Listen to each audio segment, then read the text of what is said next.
Hi, squealing or whistling from your child's hearing aid is a fairly common problem. Let's take a look at some of the things that may cause that and how you might be able to fix it at home.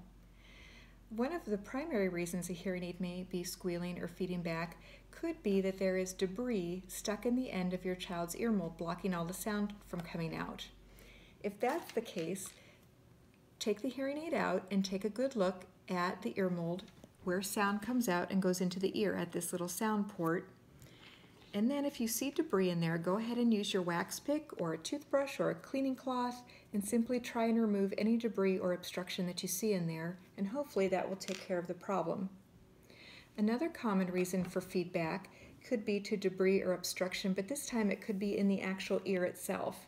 So when you take the hearing aid out of your child's ear, take a look and see if you can see any wax visible at the opening to the ear, or if you see any drainage coming from the ear. And if you see either of those things, you want to contact your audiologist and or your physician to talk about that, and then please don't put the hearing aid back in until after you've resolved that issue with them. Another big reason for feedback is simply that the hearing aid is not quite sitting right in the child's ear, so it may not be fully in place. It looks like it's in, but it may need a little push or wiggle to get it in all the way.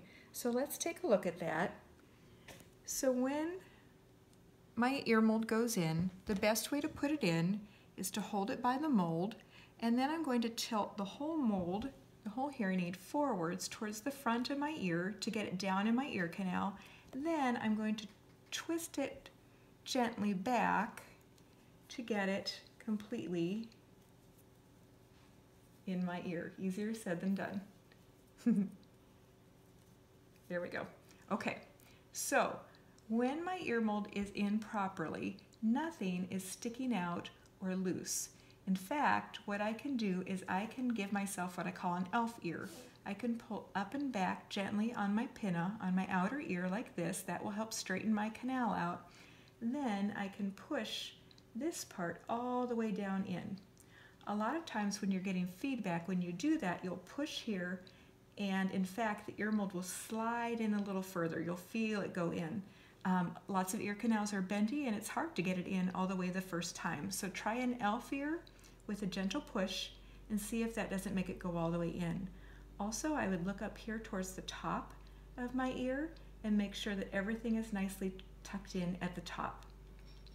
And that will often be the reason that you're having some feedback, just that you're not tucked in and pushed in quite as far as you can go.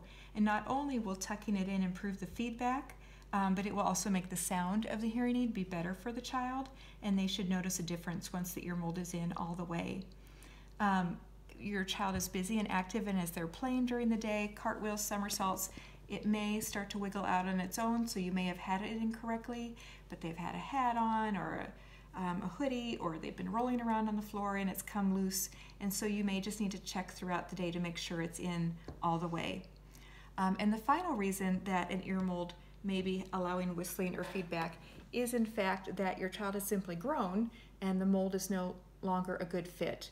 And you'll see what happens with that is you often see a gap towards this part of the ear or down at the bottom of the ear where the ear mold just seems loose. So unfortunately, once it gets easy to put the ear mold in, once it just kind of slides in for you super nicely, that's almost a sign that your child has outgrown the mold. An ear mold should be a little bit tricky to get in, to slide in all the way, because then it means it has a nice tight fit and a good seal the whole way around.